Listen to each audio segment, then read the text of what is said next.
대방열림과 함께하는 가장 확실한 영양사 합격의 길. 영양사 강의 진행 20여 년 이상, 수많은 합격생들이 추천하는 영양사 특강, 5인의 영양사 합격 전문 교수팀, 20여 년 이상 꾸준히 보완되어 온 강의용 교재. 유사상호를 주의하세요. 대방열림. 안녕하세요. 안녕하세요. 네, 만나서 반갑습니다. 여러분들과 앞으로 생리학, 생화학을 같이 공부해 나갈 김지연입니다. 자, 우리가 이번 2023년이죠. 2023년 영양사 시험을 대비하기 위해서 이 자리에 모였는데요.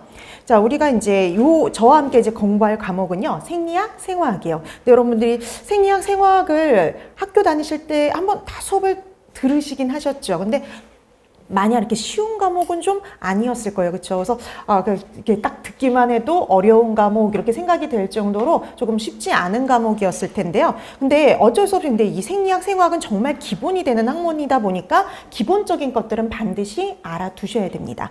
자, 그래서 우리가 영양사 시험에서 딱 요구하는, 그러니까 우리가 여러분들이 공부하실 땐 정말 책 한 권을 가지고 공부를 하셨지만 영양사에서 요구하는 건 그 전체는 아니거든요. 그래서 정말 영양사 시험에서 요구하는 그 부분을 이렇게 발췌를 해서 책으로 엮어 놓은 거고요. 그거 위주로 공부하면 충분합니다. 그래서 여러분들이 그 정도 공부하면 그 영양사 시험에는 대비하는 데는 아무런 어려움이 없으니까 딱 그 정도 공부해 두시면 충분하실 거예요.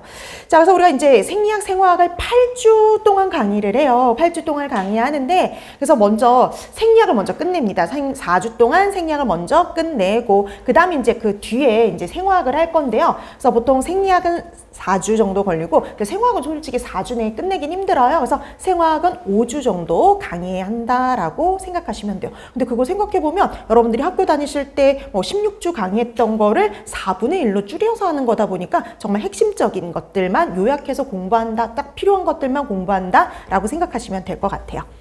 자, 그럼 우리가 본격적으로 요 생리학에 대해서 들어가기 전에요, 우리 시험에 대해서 조금 설명을 하고 들어갈 텐데, 여러분들도 다 알고 계시겠지만 우리 시험 과목이 적지가 않아요. 좀 많죠. 10과목이에요, 총. 그래서 우리가 이렇게 나눠져 있지만 1교시와 2교시로 나눠져 있지만 딱 2과목을 보는 게 아니라 총 10과목입니다. 그래서 10과목을 시험을 보는데 1교시 때 몇 과목이에요? 5과목을 시험을 보세요. 그래서 5과목을 시험을 보는데, 문항수가 영양학 및 생화학이 60문항, 그 다음에 영양교육, 식사요법, 생리학이 60문항, 그래서 총 120문항을요, 몇 분 해봐요? 100분 해봐요. 분명히 그러면 한 문제당 1분이 안 걸린다는 소리죠. 그래서 대체적으로 요즘 문제들이 좀 간단하게 나오는 문제들이 대다수다. 그래서 여러분들이 100분 내에 120문제를 다 풀고 답안도 작성을 할 수 있을 정도로 시간적 여유가 있어요. 그만큼 그러니까 직관적으로 풀 수 있는, 바로 이렇게 답을 찾을 수 있는 문제들이 대다수고, 몇몇 문제들만 약간 좀 생각해야 되는 문제들이 출제될 수 있다라고 보시면 돼요. 그럼 몇몇 문제를 이렇게 생각하는 그런 문제 빼고 나머지는 거의 다 직관적으로 답을 찾을 수 있는 문제들, 이렇게 생각하시면 되는 거죠. 자, 그 다음에 2교시에 가면 식품학 및 조리원리, 급식위생, 관계법규 해가지고 총 120문항인데, 120문항이란다.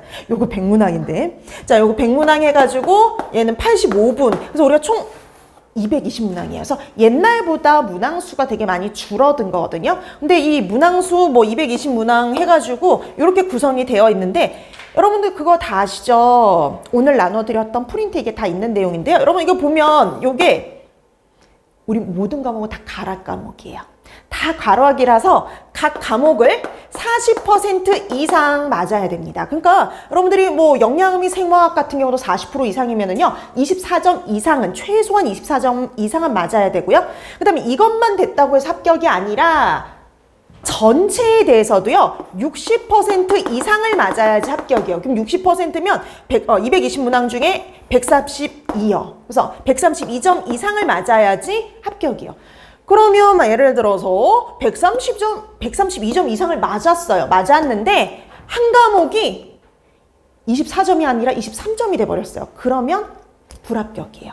그 다음에 반대로요, 이게 다 40% 이상이어도 132점 이상이 되지 않으면 불합격인데, 근데 어떤 불합격이 더 많으냐면 전체가 60% 이상이 되지 않아서 불합격되는 경우가 거의 대다수라 보시면 돼요. 그래서 거의 과락은 아주 특수한 경우를 제외하고는 내가 정말 이 과목은 너무 약해 이렇게 해가지고 모든 과목이 이렇게 이렇게 묶여있는 과목이 다 망하지 않는 이상 요걸로 인해서 불합격되는 것보다는 전체 점수 부족으로 해서 불합격되는 경우가 더 많다라고 생각을 하시면 돼요. 자, 근데 우리 보면은 우리가 이제 생리학 생화학을 저하고 할 건데 생리학 생화학이 다 어디에 있어요? 1교시 때 있어요. 근데 또 단독이 아니라요. 엮여 있어요. 식사요법 및 생리학, 영양학 및 생화학 이렇게 되어 있죠. 그래서 여러분 이 식사요법하고 생리학은 같이 공부하고 같이 시험이 나옵니다. 그러니까 예를 들어서 위장관계와 관련된 우리가 생리학 그 파트하고요. 그 다음에 그 위장관과 관련된 식사요법이 같이 시험 문제가 출제가 돼요. 그래서 같이 이렇게 순서대로 이렇게 출제가 되다 보니까 둘이 섞여 있어요. 그래서 기본 여러분 생리학이 돼야지 식사요법이 되어서 생리학이 문항수가 얼마 나오질 않아요. 5문항밖에 나오질 않는데 굳이 수업을 하는 이유는요. 식사요법 시간에 모든 걸 다 설명할 수 없기 때문에 우리가 가장 기본이 되는 용어라든지 그다음에 각각의 기관이 하는 역할을 여러분들이 기본적으로 알고 있어야지 식사요법이 가능하거든요. 그래서 그걸 하기 위해서 우리가 영양사 시험 대비도 하지만 그 기본적인 걸 쌓아주기 위해서 생리학 과목이 진행이 된다라고 생각하시면 돼요. 자, 그 다음에 이제 뭐 영양학 및 생화학인데 생화학은 15문항 이상이 출제가 됩니다. 그래서 생리학에 비해서 훨씬 더 많이 출제가 되죠. 그래서 반드시 봐야 되는 건데 영양학하고 생화학도 같이 엮여 있어요. 그러니까 예를 들어서 영양학의 탄수화물이 나오면 그 다음에 생화학의 탄수화물 대사가 바로 문제가 출제되고 이런 식으로 엮여 있어요. 그래서 항상 영양학하고 생화학은 같이 공부하시고 그다음에 생리학하고 식사요법을 같이 공부해 두시면 도움이 될 수 있습니다. 자, 이렇게 해서 과목들이 진행이 된다라고 보시면 되겠고요. 그래서 여러분들이 몇 % 이상을 맞아야 되기 때문에요. 특히 과락 과목 같은 경우로 떨어지면 안 되죠. 그래서 부족한 과목이 있더라도 같이 연결된 과목 합쳐서 40% 이상이기 때문에요. 다른 게 조금 이제 내가 부족하다 싶으면 다른 걸 조금 더 신경 써서 공부하면 좀 충분히 여러분들이 합격하실 수 있습니다. 자, 그래서 우리가 처음부터 끝까지 잘 따라오시면요. 합격하시는데 크게 어려움이 없으실 거예요. 자, 그래서 우리가 이렇게 시험 과목이 이렇게 구성되어 있다라고 보시면 되겠고요. 일단 우리가 합격률을 좀 볼 건데 합격률을 봤더니 작년에 67.2%요. 근데 여러분 이 44회, 45회가 코로나가 되게 심할 때죠. 이런 경우 되게 특수해요. 그렇죠? 70% 이상. 그래서 70% 이상이면요. 문제 되게 쉬웠어. 이런 말이 나올 정도가 바로 요 두 해였다라고 보시면 돼요. 근데 이때가 딱 코로나 때였거든요. 근데 이 코로나 때 영양사 시험뿐만 아니라 모든 시험이 다 쉽게 출제가 됐어요. 그래서 위생사도 그렇고 영양사도 그렇고 되게 문제 수준이 낮아가지고 정말 되게 많이 보던 문제들 위주로 출제되다 보니 되게 합격률이 엄청 높았던 그런 건데 대체적으로는 60%대다라고 보시면 돼요. 자, 근데 근데 여기 또 눈에 보이는 게 있지 않으세요? 50%대요. 간혹 50%대가 나와요. 그러면 다 시험 보고 나와서 문제 어려웠어. 뭐 어떨 땐 영양학이 어려웠어. 어떨 땐 급식이 어려웠어. 그러니까 그 어려웠던 과목들이 꼭 있던 해가 있어요. 그럴 때 보면은 합격률이 좀 많이 떨어진다라고 보시면 돼요. 자, 그래서 이런 50%대 이렇게 극히 드문 거 빼고는 거의 다가 60% 정도의 합격률을 보인다라고 생각을 하시면 돼요. 자, 그래서 여러분들이 우리 강의를 통해 가지고 하나하나 공부해 나가시면요. 충분히 이 합격률에 안에 들어가실 수가 있습니다. 자, 그래서 우리가 이렇게 합격률이 요 정도 되니까 뭐 60% 여러분들이 충분히 하시면 요 안에 들어가실 수 있을 정도는 된다라고 생각하시면 될 것 같아요. 자, 그럼 이제 우리 앞으로 생리학을 공부해야 되는데 생리학 어떻게 공부하고 또 어떻게 대비할 거냐? 이제 그걸 좀 볼 거예요. 자, 우선 출제 경량부터 한번 파악을 해보는데 자, 이 출제 경량을 보면은요. 소화기계, 그 다음에 심장 및 순환계, 그 다음에 비뇨, 혈액, 내분비계로 제가 나눠놨죠. 자, 2019년부터 발표를 했어요. 저는 이제 그 전 자료도 발표되지 않았을 때도 다 이렇게 취합을 해서 갖고 있는데, 근데 이제 공개적으로 하고 나서는 보통 5문항 정도 평균 출제된다라고 보시면 될 것 같아요. 자, 그래서 2019년부터 이제 공개를 하고 있는데요. 보면 제일 많이 나오는 부분은 소화기계 파트. 파트라고 보시면 돼요. 그래서 제일 중요하기 때문에 제일 앞에다 넣어놨어요. 소화기계 파트가요, 두 문항이 출제가 되는데 보통 앞쪽에, 그러니까 우리가 보통 위장관계, 위, 소장, 대장 같은 요 앞쪽에서 한 문제 정도, 그리고 뒤에 소화기계 부속 기관들이 있거든요. 간, 담도계, 췌장, 요 파트에서 한 문제. 그래서 딱 보면 그래요. 위와 관련된 문제, 담즙에 관련된 문제. 이렇게 해서 두 문항이 출제가 되는 겁니다. 그 다음에 순환기계에서 보통 한 문항 정도 출제가 되는데요. 한동안 다 혈압과 관련된 문제가 출제가 됐었어요. 자, 그 다음에 비뇨기계와 관련된 문제. 비뇨기계는 적으면 한 문제, 많으면 두 문제까지 출제가 돼요. 자, 그래서 재흡수 장소, 그 다음에 재흡수가 되는 장소, 신장의 가장 기본이 되는 기능, 그 다음에 혈액과 관련해서도 보통 한 문제 정도 출제된다라고 보시면 되겠고요. 내분비계는 나올 수도 있고 안 나올 수도 있는데, 근데 이 내분비계는 이렇게 생각하시면 될 것 같아요. 앞에서 있는 내용과 관련된 내분비계가 나올 가능성이 높다라고 생각하시면 됩니다. 그래서 앞에도 소화기계와 관련된 호르몬 얘기가 나오고요. 그 다음에 뭐 비뇨기계와 관련된 호르몬 같은 것들이 나오거든요. 그러면 그런 것들이 나올 가능성이 높다라고 보시면 돼요.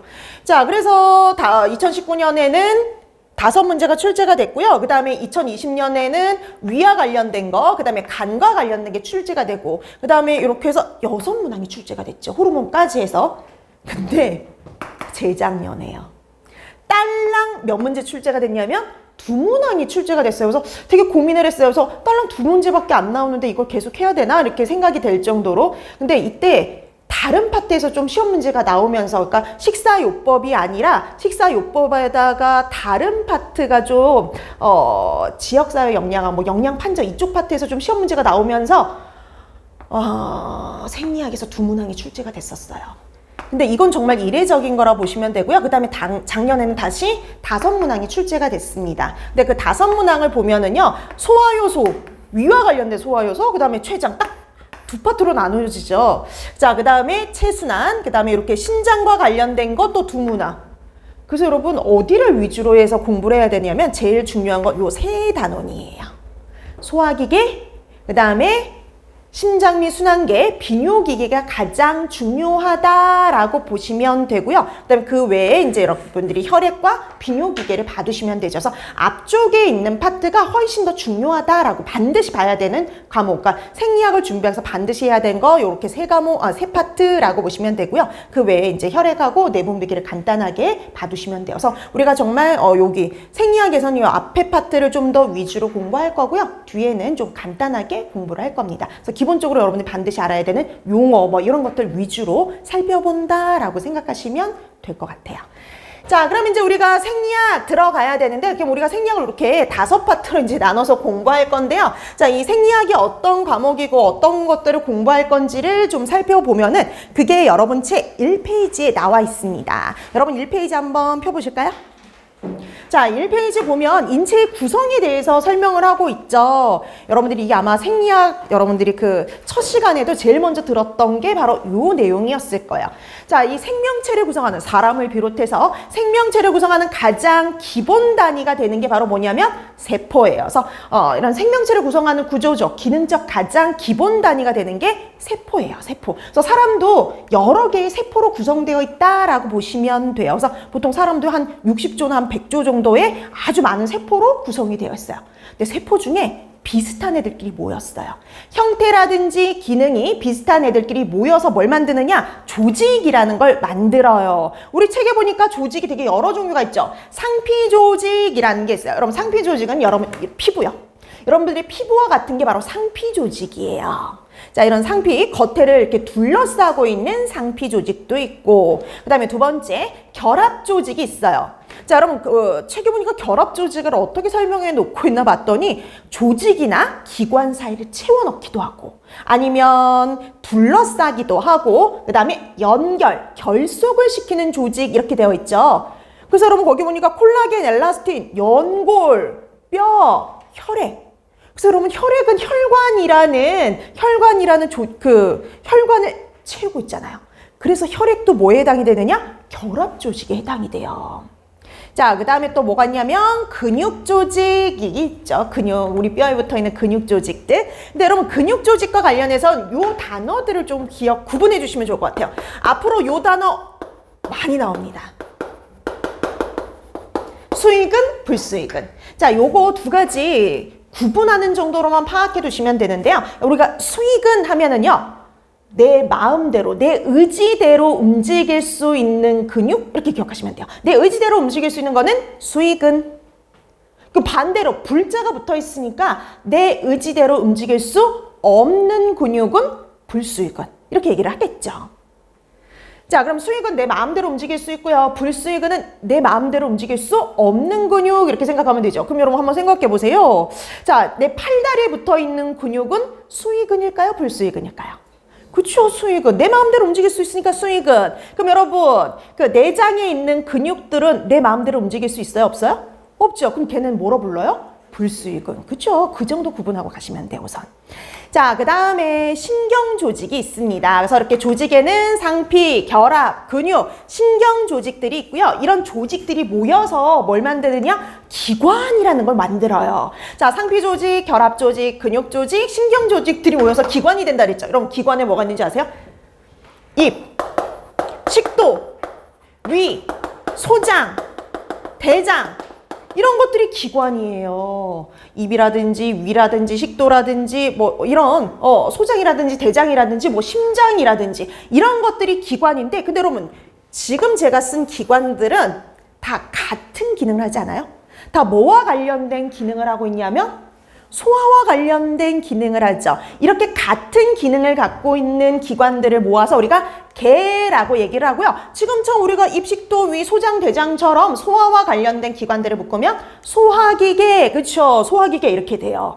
자, 그 다음에 또 어떤 기계들이 있냐면 순환기계, 호흡기계, 비뇨기계, 근육계, 신경계, 내분비계, 생식기계, 이런 식으로 나눠질 수가 있고요. 이런 개들이 모여서 사람을 구성한다라고 보시면 돼요. 그래서 생리학에서 공부하는 게 바로 이거예요. 사람의 신체가 어떻게 구성이 되어 있고 이런 구성, 각각의 구성에서 얘네들이 담당하는 역할이 뭐냐, 이걸 공부하는 게 생리학이다라고 보시면 돼요. 근데 옛날에 이식문항처럼 문항수가 많이 나올 적에는 이걸 다 공부했어야 됐어요. 근데 지금은 그 중에 뭐예요? 일부만 공부하면 되는 거죠. 일부만 공부하면 끝나요. 그래서 지금은 이제 소화기계, 순환기계, 비뇨기계, 내분비계 정도만 공부하면 되죠. 그래서 많이 줄었다라고 보시면 돼요. 자, 그래서 우리가 이제 그거에 대해서 하나씩 이제 나가는데요. 그 중에 제일 먼저 볼 게 소화기계라고 생각하시면 될 것 같습니다. 자, 그럼 이제 우리가 하나씩 나아갈 거긴 한데, 기본적으로 여러분들이 수업 시간에는요, 기본 이론을 하죠. 여러분들이 반드시 공부하셔야 될 내용들을 강조해서 정리를 해드려요. 그래서 여러분들이 이제 학부에서 이제 학교 다니실 때 공부하셨던 것보다 정말 필요한 내용들을 압축을 해서 반드시 공부할 걸 알려드리고요. 그 다음에 여기서 끝나는 게 아니라 보통 이렇게 정리하고 끝나도 되지만 요와 관련된 문제도 같이 풀어봅니다. 왜냐면 이게 기본 이론이 어떻게 해서 문제로 출제가 될 수 있는지 보통 그 시간 내에 기본 이론과 문제를 하고요. 그 다음에 여러분들이 반드시 집에 가셔서 하실 게 바로 복습이라 보시면 돼요. 그날 한 내용은 되도록 그날에 가셔서 복습을 해주시면 가장 좋고요. 그 다음에 여러분들이 복습할 기회를 한 번 더 드릴 거예요. 다음 시간부터 조금 일찍 나오시면 좋을 것 같아요. 한 20분 정도 아니면 15분 정도 조금 일찍 나오셔서요. 여러분들이 해두실 게 있어요. 다음 시간부터는. 자, 뭐가 나가냐면요. 복습 프린트물이 나갑니다. 복습 프린트물. 그래서 여러분들이 지난 시간에 했던 내용을 다시 한번 복습할 수 있도록 복습 프린트물을 나눠 드릴 건데요. 이 복습 프린트물 같은 경우에는 문제로 구성이 되어 있어요. 자, 그래서 지난 시간에 했던 내용을 간단하게 문제를 통해서 얼마나 정도 복습이 됐는지 내가 제대로 알고 있는지 여러분들이 공부하고 복습하실 수 있게 다시 복습 프린트물을 이렇게 나눠 드리니까요. 되도록 조금 일찍 오셔가지고 책 보지 말고 내가 얼마나 알고 있는지, 내 실력이 어느 정도 되는지를 한번 점검 차원에서 풀어두시면 좋을 것 같아요. 그 다음에 이제 나중에 이제 수업 시간에 확인을 하고 틀린 문제 같은 것들은 다시 한번 확인해 두시면 되는 거죠. 자, 그래서 이렇게 수업 시간 여러분들이 잘 활용을 좀 해주시면 좋을 것 같습니다. 자, 오늘은 첫 시간이니까요. 바로 요 소화기계부터 하나씩 공부해 나가는 거죠. 자, 여러분 책 2페이지입니다. 소화기계. 자, 소화기계 하면 여러분들은 제일 중요한 파트라고 생각을 하셔야 돼요. 이 파트가 제일 중요하다라고 생각하시면 되는데 우리 아까 말씀드렸죠. 소화기계라는 건 소화와 관련된 기관들을 묶어놨다. 이렇게 보시면 돼요. 자, 그럼 우리 음식물이 제일 먼저 들어가는 곳이 어디예요? 입이죠. 그쵸? 자, 구강을 통해서 들어온, 입을 통해서 들어온 애가 인두를 거쳐서 식도로 가고요. 식도에서 위를 거쳐서 소장. 그래서 여러분 소장에서 대부분의 영양소의 소화가 이루어집니다. 자, 그다음에 소화와 흡수가 이루어지고 그래서 여기서 대부분의 소화, 흡수가 이루어지고요. 그럼 여러분 소화하고 흡수가 이루어지면 찌꺼기들이 남잖아요. 그 찌꺼기들이 어디로 가느냐? 대장으로 가고요. 대장에서 더 이상 이제 필요가 없어진 애들은 항문을 거쳐서 몸 밖으로 배설이 되는 거죠. 근데 이제 우리가 뭐 이 소장이라든지 대장 같은 경우에 어떻게 구성이 되어 있느냐면 이제 우리 앞으로 이게 소장도요 구분해서 알아두셔야 돼요. 소장은요 12지장, 공장, 회장으로 구성이 되어 있어요. 12지장, 공장, 회장. 자, 그래서 소장 같은 경우도 길이가 엄청 길거든요. 한 6, 7m 정도 되는데 그 부위에 따라서 12지장, 공장, 회장 이렇게 구성이 되어 있어요. 자, 그럼 순서도 이거예요. 12지장, 공장, 회장의 순서입니다. 자, 그 다음에 대장으로 이어지죠. 대장은 맹장, 결장, 직장으로 이어져 있고요. 그 다음에 요 맹장, 결장, 직장, 그 다음에 직장에서 항문으로 이렇게 이어져 있는 거예요. 근데 우리가 결장 같은 경우에는 뒤에 가서 또 이제 또 세부적으로 나눠지니까 그때 한번 얘기를 하고요. 자, 이런 식으로 소장도 나눠지고 대장도 부위에 따라 나눠진다라고 봐두시면 돼요. 그래서 이렇게 우리가 뭐 12장이 나오면 소장의 일부, 소장이 가장 윗부분 이 정도는 알아보셔야 된다는 거예요. 그래서 기본적인 거를 파악해 두는 거. 그래서 용어를 알아두는 게 생리학 공부의 시작이다. 이렇게 봐두시면 됩니다. 자, 그래서 여러분들이 뭐 식사요법 할 때 공장 얘기 나왔다, 회장 얘기가 나왔다 하면 회장님 그 얘기가 나오면 저기 소장의 맨 끝부분 이런 식으로 파악하는 정도는 하실 수 있어야 된다라고 생각하시면 돼요.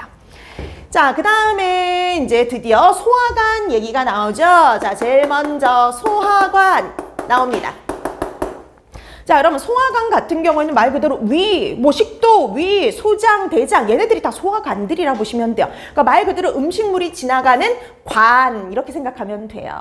자, 근데 이 관은 여러분들이 거기 보니까 이렇게 음식물이 지나가는 관이에요.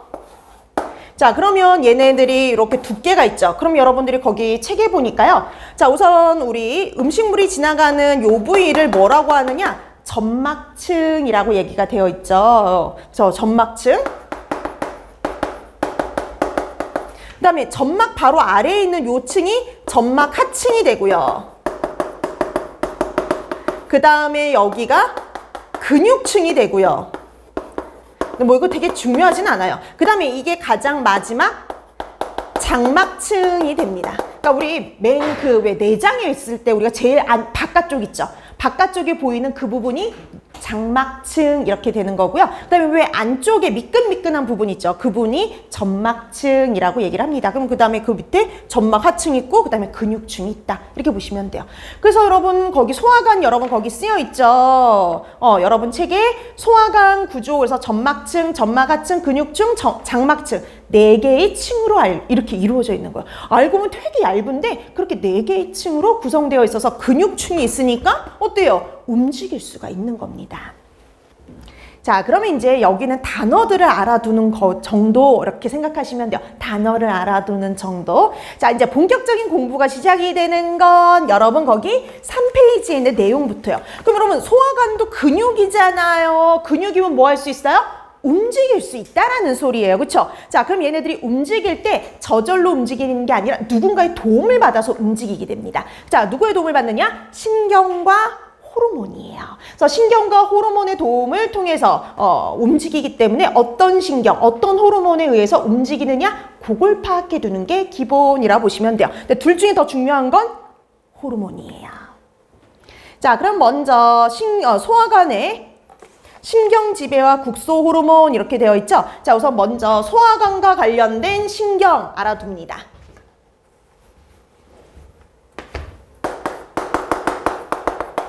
자, 소화관과 관련된 신경은요, 두 가지가 있어요. 자, 그럼 여러분 거기 보니까 이렇게 되어 있죠. 소화관과 신경. 소화관과 관련된 중추신경이 있어요. 뇌와 관련된. 자, 여러분 보면 연하중추, 우리가 뭐 이렇게 뭔가를 삼키게 하는 중추, 구토하는 중추, 타액을 분비시키는 중추가 뇌에 존재해요. 뇌에 어디에 있느냐? 연수에 존재합니다. 자, 그래서 여러분들이 이거 꼭 기억해 둘 게 있는데요. 뇌에 있는 중추 중에 우리 소화와 관련된 게 있단 말이죠. 자, 그 중에 여러분들이 구토하는 거, 그 다음에 타액을 분비시키는 거, 이런 중추는요, 뇌 연수에 존재한다 라고 기억을 해 두시면 돼요. 자, 그 다음에 두 번째 기억할 게 뭐가 있느냐면요. 우리 보니까 섭취포만 중추. 그래서 우리가 이렇게 섭식과 관련된 중추가 또 뇌에 있어요. 그래서 여러분들이 위장관이 비면 여러분들이 배고프다 이거 느끼는 것도 뇌의 신호예요. 밥 먹어야겠다 이거 느끼는 거 뇌의 신호입니다. 그 다음에 위장관이 꽉 찼어요. 꽉 차면 뇌에서 그만 먹어라 라는 게 발동이 돼요. 그게 바로 포만 중추거든요. 자, 이런 섭취 포만 중추가 있는 곳 시상하부예요. 자, 그래서 예전엔 뇌와 관련된 것도 다 공부를 했는데 이제는 공부 다 안 해요. 관련 있는 몇 가지만 공부를 하는데 그 중에 하나가 바로 이거예요. 소화와 관련된 중추 중에 타액 분비 중추, 연하 중추는 연수에, 그 다음에 섭취 포만과 관련된 중추는 시상 하부에 존재한다 라고 보시면 돼요. 자, 그런데 먹는 것과 관련되는 건 어디에 있어요? 뇌에 존재하죠. 근데 배변 중추는 어디에 있대요? 척수에 있어요. 배변 중추는 척수에 있어요. 그렇죠? 배변과 관련된 것만 척수, 먹는 것과 관련된 건 뇌에 있다라고 보시면 돼요. 그래서 연수, 시상하부, 그리고 척수 이런 데에 소화관과 관련된 중추가 있습니다. 자, 그 다음에 또 하나. 여러분 소화관과 관련된 또 신경이 하나 더 있어요. 자, 소화관과 관련해서 보면은 여러분 소화관, 위, 소장, 내장 내 마음대로 움직일 수 없는 뭐였어요? 불수의근. 그렇죠? 자, 우리가 이렇게 내 맘대로 움직일 수 없는 불수의근은요, 누구의 지배를 받느냐? 자율신경이라는 애의 지배를 받아요. 그래서 내 맘대로 움직일 수 있는, 이렇게 내 맘대로 움직일 수 없는 애들 있죠. 이렇게 소화관과 관련된 위, 소장, 대장에 있는 근육들은요, 자율신경의 지배를 받습니다. 뇌가 아니라 얘네들은 자율신경의 지배를 받는데 앞으로 이 자율신경 주구장창 나올 거예요. 왜냐면 심장도 불수의근이다 보니까 다 자율신경의 지배를 받아요. 그러면 자율신경 두 가지 이름을 기억해 두셔야 돼요. 교감과 부교감 신경이 있습니다. 자율신경은요, 교감, 부교감이에요. 교감, 부교감. 이름 다 간단하죠. 근데 여러분 이 두 가지는요, 정반대의 작용을 해요. 정반대. 자, 그래서 소화와 관련해서 뭐 소화액의 분비라든지 운동을 촉진하는 신경이 있고요. 반대로 억제하는 신경이 있죠. 그래서 정 어때요? 반대의 작용을 하게 됩니다. 그럼 촉진하는 건 누구냐? 부교감 신경이에요. 자, 부교감 신경이 촉진을 하고요. 반대로요. 교감은 뭐 하느냐? 억제예요. 자, 그래서 여러분들이 반드시 구분해서 알아두셔야 돼요. 뒤에 가면 또 나오거든요. 이게 또 나와요. 교감, 부교감이 또 나옵니다. 자, 그래서 꼭 구분을 해두셔야 되는데요. 소화와 관련해서 무조건 촉진은 부교감. 그렇죠? 그 다음에 억제는 누구예요? 교감. 그럼 이걸 어떻게 활용하느냐? 예를 들어서 그럼 소장의 운동을 촉진하는 신경은 누굴까요? 교감이요? 부교감이요? 그쵸, 부교감. 그렇게 활용을 하는 거예요. 그래서 소화와 관련해서 무조건 촉진은 부교감, 억제는 교감. 그러면 위액의 분비를 촉진하는 신경은 누굴까요? 부교감 신경. 이렇게 되는 겁니다. 자, 그래서 소화와 관련해서 무조건 촉진은 부교감, 억제는 교감이다. 이런 식으로 구분해 두시면 될 것 같아요. 자, 그럼 신경과 관련된 건 이렇게 봐두고요. 그 다음에 훨씬 잘 나오는 게 누구냐? 체액성 조절, 소화기계 국소 호르몬들입니다. 그래서 호르몬의 지배를 받아요. 자, 그래서 호르몬에 의해서 조절된다라고 보시면 됩니다. 자, 그래서 호르몬의 영향을 받는데요.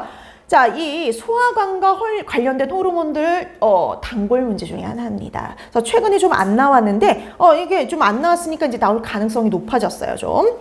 자, 그러면 이렇게 소화와 관련된 호르몬들 파악을 해 두셔야 되는데요. 그럼 이것도 한번 생각을 조금 하면서 갑니다. 자, 우리가 식도를 통해서 음식물이 제일 먼저 도달하는 곳이 어디냐면 위에요. 그쵸? 자, 위에 음식물이 들어오게 되면 위를 열심히 움직여줘야 되겠죠. 자, 이런 위가 열심히 움직여야 되는데 이런 위 운동을 촉진하는 호르몬이 있어요. 자, 이런 위 운동을 촉진하는 호르몬을 우리가 뭐라고 얘기하느냐? 가스트린 이렇게 얘기를 합니다. 자, 호르몬과 관련해서 중요한 거 명칭 그리고 기능 연결해 두는 게 가장 기본, 제일 중요하다. 보통 요거 연결해서 시험 문제 출제가 됩니다. 보통 요거 연결해서 시험 문제가 출제가 돼요. 이런 기능을 갖고 있는 호르몬은 이런 식으로요. 자, 그 다음에 거기다 조금 더 알아두면 좋은 거 바로 분비되는 장소. 근데 이 분비되는 장소도요, 조금 하면은 아주 손쉽게 구별이 돼요. 자, 그럼 이 가스트린은 어디서 분비되느냐? 위에서 분비됩니다. 위에 있는 쥐세포에서 분비가 돼요. 그래서 위에 있는 쥐세포에서 분비되는 가스트린은요, 위를 열심히 움직이도록 하는 호르몬이다. 이렇게 생각하시면 돼요. 자, 그럼 여러분 거기 보세요. 여러분 책에 보니까 위에 음식물이 들어오면 열심히 움직이기 위해서 누가 분비가 돼요? 가스트린이 분비가 되죠. 그래서 여러분 그 분비를 촉진하는 요인에 위 내용물 있죠. 그 다음에 한 가지 더 있죠. 거기 그쵸, 신경, 미주신경이 촉진한대요. 근데 아까 분명히 소화와 관련해서 무조건 촉진은 누구라고 했어요? 부교감, 미주신경, 부교감 신경입니다. 그래서 여러분 그 시험 문제 이렇게 풀거나 이렇게 할 때 미주신경 이렇게 얘기가 나오면 부교감 신경의 역할을 하는 애 이런 식으로 생각하시면 돼요. 부교감이에요. 자, 그래서 부교감 신경이 가스트린의 분비를 촉진하는 거예요. 자, 그래서 이렇게 가스트린 그 위에 내용물이 들어온다든지 아니면 부교감 신경에 의해서 가스트린이 분비가 되면 이 가스트린이 하는 역할이 열심히 위 운동, 위액 분비 이걸 촉진하게 되는 거죠. 그래서 위운동, 위액 분비를 촉진하는 호르몬 가스트린입니다. 재작년 시험 문제예요. 재작년 시험 문제가 바로 이거였어요. 그러니까 기본적으로 나와요. 그래서 이런 기능을 갖고 있는 호르몬은 이런 형태로 출제가 되는 거죠. 그래서 위운동, 위액 분비를 촉진하는 거 가스트린 이렇게 보시면 돼요. 자, 그러면 가스트린에 의해 가지고 위가 열심히 움직였어요. 근데 여러분 위 생각해보면 되게 작지 않아요? 자, 이렇게 작은 애가 이렇게 움직이다 보면은 금방 음식물이 넘어가요. 그러면 제대로 소화가 이루어지지 않을 수가 있거든요. 그럼 충분히 어때요? 위에 머물러 줘야 되겠죠. 그래서 위 배출을 조절하는 호르몬이 존재합니다. 자, 그걸 가지고 우리가 뭐라 그러느냐? 엔테로가스트론이라고 얘기를 해요. 자, 이 엔테로가스트론은 십이지장에서 분비가 돼요. 그래서 위배출을 조절한다 라고 보시면 돼요. 위배출을 조절한다. 그러면 위배출을 조절하기 위해서 조금 더 오래 머무르게 하기 위해서는요, 얘하고 정반대로 위 운동을 뭐 해야 되느냐? 억제해야 돼요. 위 운동을 억제해가지고 충분히 위에 머무를 수 있도록 해주는 겁니다. 자, 그러면 위에 충분히 머물렀어요. 그러면 위에 충분히 머물렀으면 위액하고요, 음식물하고요 아주 잘 섞였겠죠. 잘 섞여서 미즙의 상태가 되고요. 이 미즙의 상태가 된 애가 어디로 이제 넘어오게 되느냐? 십이지장으로 이제 넘어오는 거예요. 근데 문제가 있어요. 그럼 위는 강한 뭘 띠고 있을까요? 산성이요. 그죠? 강한 산성을 띠고 있어요. 그러면 이 미즙도 어떤 상태냐면 산성 상태죠. 그러니까 강한 산성의 애가 십이지장으로 넘어오면 십이지장에 문제가 생기겠죠. 그래서 얘를 뭐 해야 되냐면 중화를 시켜줘야 됩니다. 자, 중화를 시키려면 산을 중화시키려면 뭐가 필요할까요? 알칼리가 필요하겠죠. 자, 이런 알칼리성 췌장액의 분비를 촉진하는 애가 분비가 돼요. 그게 바로 세크레틴. 자, 세크레틴 얘도 십이지장에서 분비가 되는데 하는 역할은 알칼리성 췌장액의 분비를 촉진해요.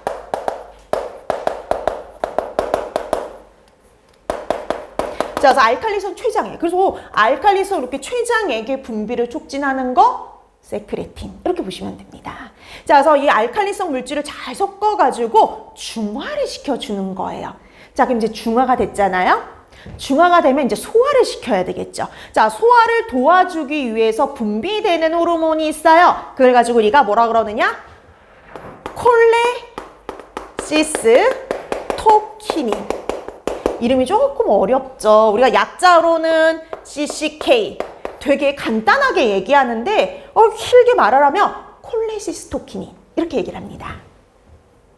얘도 십이지장에서 분비가 돼요. 자, 그래서 중화를 다 시켰으니까 마지막 소화를 시켜야 되겠죠. 그래서 소화를 시키기 위해서 소화 요소가 풍부한 췌장액. 자, 그 다음에 또 하나 있어요. 우리 지방의 소화를 도와줄 수 있는, 지방을 유화시키는 데 필요한 담즙의 분비를 촉진하는 호르몬입니다. 자, 얘도 췌장액이죠. 근데 용도가 좀 달라요. 그쵸? 얘는 알칼리성 췌장액의 분비를 촉진하는 애고요. 얘는 소화 요소가 되게 풍부한 췌장액의 분비를 촉진하는 호르몬이에요.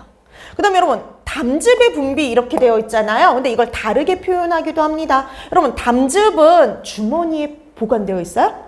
담낭이라는, 그쵸? 담낭이라는 주머니에 분비가 되어 있어. 그럼 여러분, 이렇게 주머니가 있단 말이죠? 자, 주머니가 있다가 얘가 이렇게 분비가 되려면 우리가 얘를 꽉 뭐 해야 될까요? 짜줘야 되겠죠? 수축을 시켜줘야 돼요. 자, 그래서 우리가 담낭을 수축시킨다. 이렇게 표현하기도 해요. 자, 그래서 담낭을 수축시켜서 담즙의 분비를 촉진하는 호르몬, 콜레시스토키닌. 이것도 되게 단골 문제였어요. 여러 번 출제가 됐어요. 담낭을 수축시키는 호르몬 찾아라. 담낭을 수축시켜서 담즙의 분비를 촉진하는 호르몬 찾아라. 여러 번 나왔던 시험 문제라 보시면 돼요. 자, 그래서 여러분 요 4인방이 제일 중요합니다. 자, 이 4인방이 제일 중요한데 그중에 조금 중요도가 떨어지는 애 찾아라 그러면 엔테로가스트론. 제일 중요한 거는요. 가스트린, 그 다음에 세크레틴, 그리고 콜레시스토키닌. 얘네들이 가장 중요한 3인방이라고 보시면 돼요. 어디서 분비되는지, 그리고 하는 역할 반드시 알아두셔야 됩니다. 그래서 이러이러한 역할을 하는 애가 누구냐? 그럼 찾을 수 있도록 해두시면 되고요. 분비되는 장소 잘 보세요. 가스트린만 어디서 분비가 돼요? 위. 그쵸? 그리고 나머지는 다 어디예요? 십이지장. 이렇게 구분해 두시면 돼요. 그래서 오히려 분비 장소는 쉬워요. 자, 그래서 가스트린만 위고 나머지는 다 십이지장이다 라고 기억해 두시면 됩니다. 자, 이게 중요한 4인방이고요. 그 외에 기타 뭐가 있느냐면 장액의 분비를 촉진하는 엔테로크리닌이라는 것도 있고요.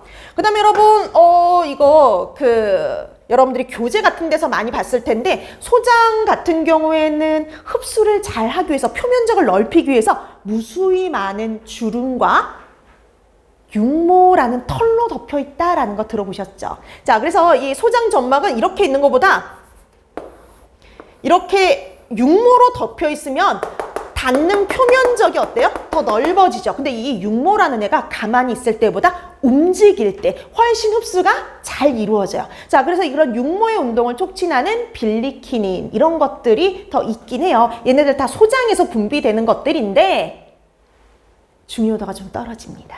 그래서 얘네들은 참고적으로 그런 것들이 있다라는 정도만 알아두시고요. 여러분들이 확실히 기억할 거 요 4가지라고 봐두시면 돼요. 가장 포인트입니다. 자, 그래서 분비되는 장소, 하는 역할, 기능 알아두시면 될 것 같아요.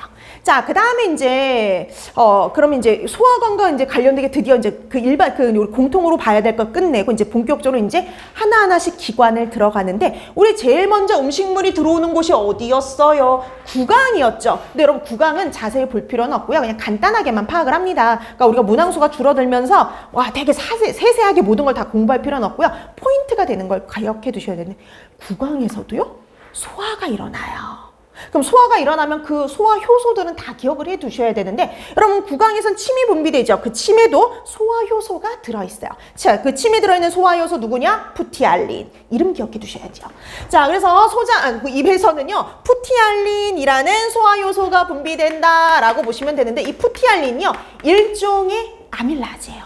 여러분, 아밀라제 그럼 뭘 분해하는 효소예요? 탄수화물요. 자, 그래서 푸티알린이라는 탄수화물을 분해하는 탄수화물을 분해하는 소화 효소. 탄수화물을 분해하는 소화효소를 분비한다 라는 정도 파악해 두시면 돼요. 그래서 입에서는요 탄수화물의 소화가 일어나요. 그래서 우리 왜 밥을 오랫동안 씹으면 무슨 맛이 나요? 단맛이 나요. 그렇죠? 탄수화물이 분해되어서 메가당이 되거든요. 그래서 단맛이 나는 거예요. 자, 그게 어떤 요소 때문이에요? 부티알린. 그렇죠? 그 정도 공부하면 충분해요. 자, 그럼 이제 구강을 지나서 그럼 식도는 그냥 길이에요. 그렇죠? 식도라는 말 그대로 길을 지나서 처음으로 도달하는 곳이 어디예요? 위요.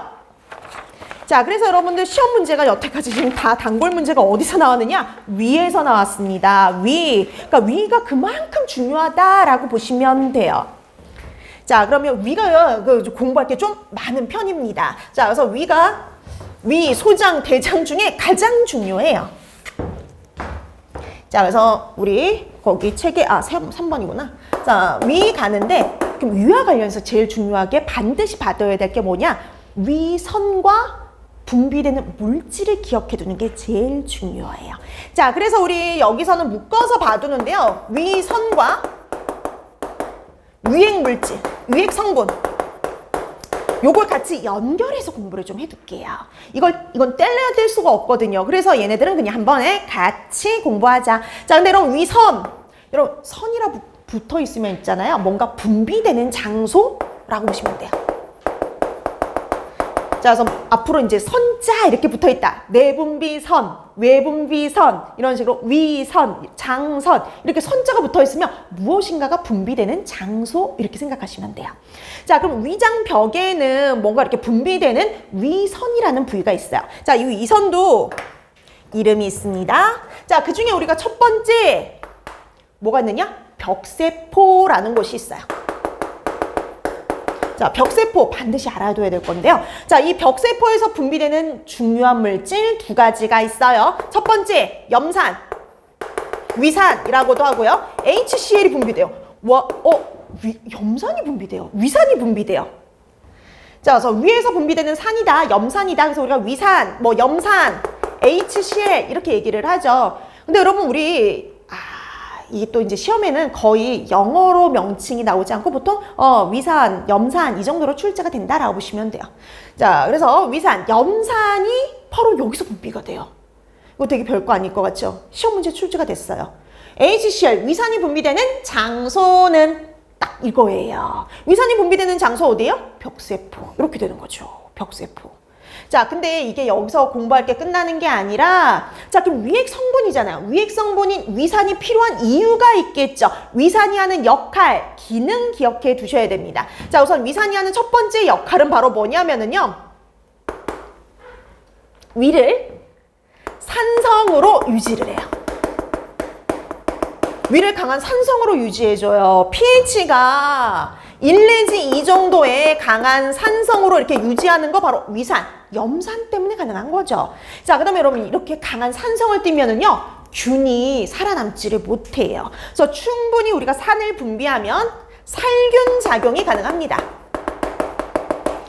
음식물이 우리 위를 거치면서 한번 살균 작용을 해요. 살균 작용이 일어나요. 자, 그 다음에 세 번째. 여러 가지 물질을 항성화시키는데요. 펩시노겐, 그 다음에 프로레닌 이런 애들을 활성화시키는 작용을 해요. 그럼 우리 이제 앞으로 이런 말 또 잘 나올 거예요. 뒤에 이렇게 노겐이 붙었다든지 앞에 프로가 붙는 경우 앞으로 이런 단어 잘 나올 거예요. 공통인데요. 뒤에 이렇게 노겐으로 끝나거나 앞에 프로로 시작하는 애들은 아직 활성화되지 않은 애들, 아직 능력이 없는 애들 이렇게 기억하시면 돼요. 아직 능력이 없는 애들이요. 얘네들이 이렇게 효소들인데 뒤에 노겐이라든지 앞에 프로가 붙어 있으면 아직 능력이 없는 애들, 효소로서 능력이 없는 애들, 아직 활성화되지 않은 애들 이렇게 기억을 해두시면 됩니다. 자, 그래서 이렇게 펩시노겐을 펩신, 프로레닌을 레닌으로 활성화시키는 작용을 하는 게 바로 누구예요? HCl, 염산이다 라고 기억을 해두시면 돼요. 그래서 염산이요, 위산이요, 펩신오겐을 펩신으로, 프로레닌을 레닌으로 활성화시키죠. 이것도 시험 문제 나온 적이 있어요. 펩신오겐을 펩신으로 활성화시켜주는 물질이 누구냐? 이렇게 시험 문제가 출제가 됐죠. 간단하게 누구예요? 염산, 위산 이렇게 되는 거예요. 이게 다 하나같이 문제가 되는 겁니다. 자, 여러분, 그 다음에 프로레닌이라는 게 또 위에 있는 위액 성분이거든요. 위액 성분인데 여러분 이게 음료 요소예요. 뭐 중요한 건 아닌데 뭐 음료 요소긴 합니다. 우유를 응고시키는 요소요. 그래서 애기들이 간혹 분유 같은 거 먹어 토하면은 그냥 죽죽 이렇게 흐르는 액체 상태가 아니라 몽글몽글한 걸 간혹 토할 때가 있죠. 그게 바로 프로레닌이 작용해서 그래요. 자, 그래서 이렇게 활성화시키는 거 누구 한다? 염산, 위산이 한다 라고 기억을 해두시면 되고요. 이런 염산, 위산이 분비되는 장소 벽세포라고 기억을 해두셔야 되겠죠. 자, 그 다음에 두 번째. 자, 벽세포에서 분비되는 두 번째 중요한 게 있습니다. 내재인자. 내재인자, 뭐 내인자 줄여서 이렇게 말하기도 하죠. 내재인자, 내인자. 이게 되게 중요한 역할을 또 하나예요. 무슨 역할을 담당하냐면 비타민 B12. 비타민 B12의 흡수를 도와주는 역할을 해요. 자, 그래서 비타민 B12의 흡수를 도와주는 내재인자가 분비되는 장소 어디예요?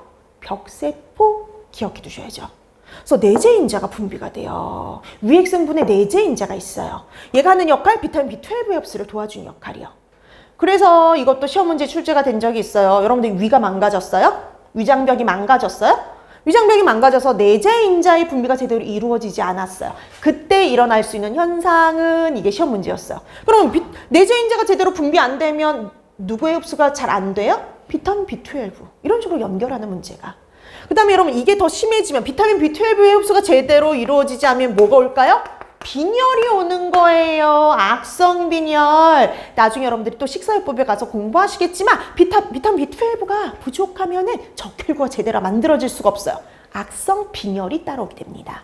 자, 그래서 여러분 위에 문제가 생긴 사람이 빈혈이 나타난다? 누구 때문이에요? 내재인자. 내인자가 제대로 분비되지 않아서라고 보시면 되는 겁니다.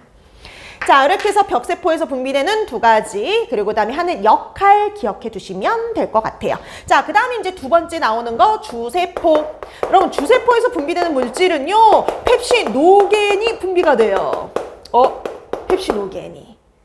이것도 시험 문제였어요. 주세포에서 분비되는 물질은, 이게 시험 문제였어요. 여러분, 주세포에서 분비되는 물질 누구예요?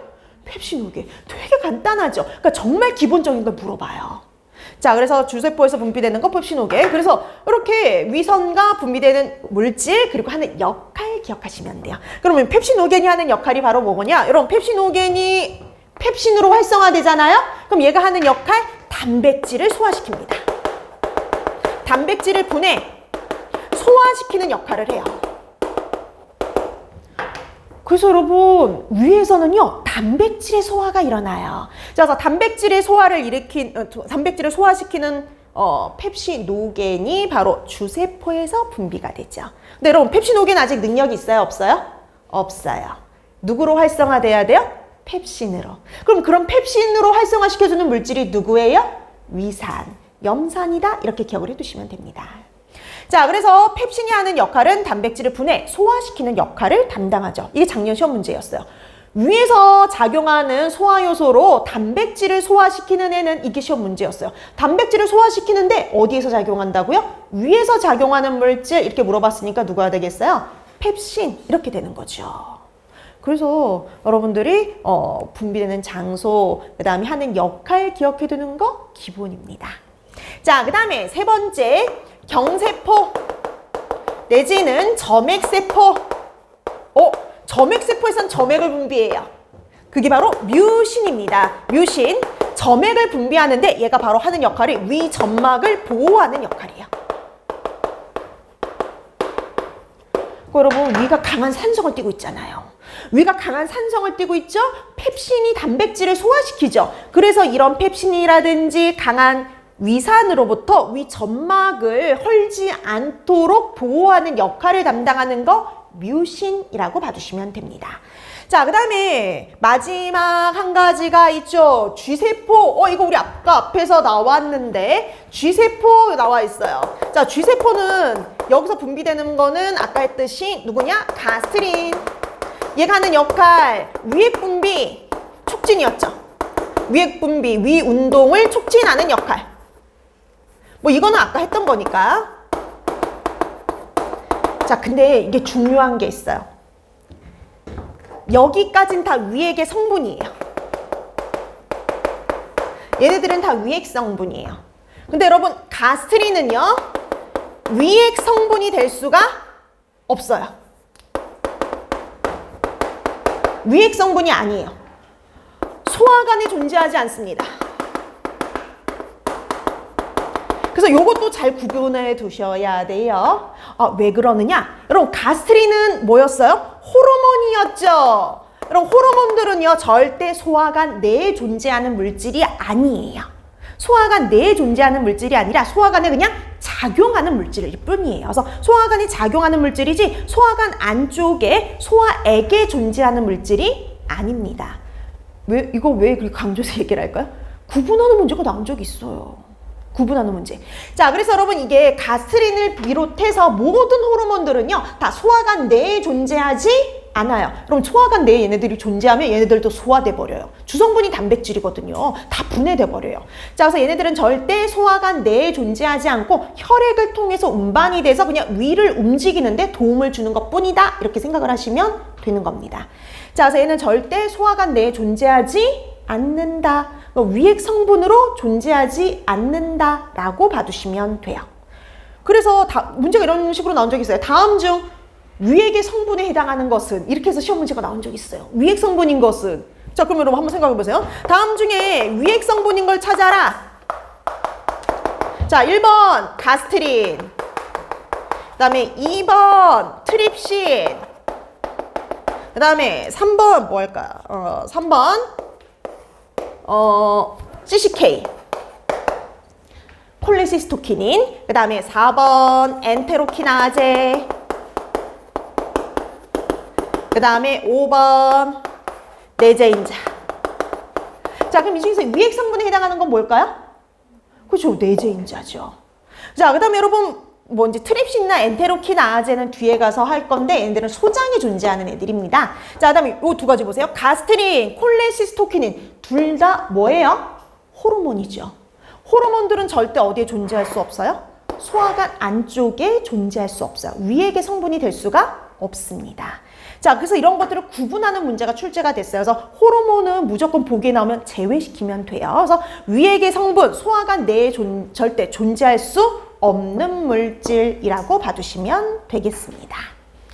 자, 이렇게 해서 여러분들이 제일 중요한 파트예요. 그래서 시험 문제는 다 거의 위에서 시험 문제가 나왔다 그러면 거의 여기서 시험 문제가 출제된다라고 보시면 돼요. 그래서 최근에 나왔던 모든 시험 문제는 지금 했던 이 파트에서 출제가 됐었어요. 자, 그래서 위와 관련해서 제일 중요한 파트가 바로 위선과 위액 성분을 기억해 두는 거라고 생각해 두시면 될 것 같습니다. 자, 그래서 이렇게 위액 성분 파악해 두시면 되겠고요. 자, 그 다음에 이제 그 나머지 이제 기타를 보는 거죠. 그 나머지 기타. 자, 지금 한 것보다 중요도가 훨씬 떨어지는 파트. 자, 여기 이제 위액 분비부터 보셔야 되는데, 이 파트부터는 조금 쉬고 나서 들어가도록 할게요.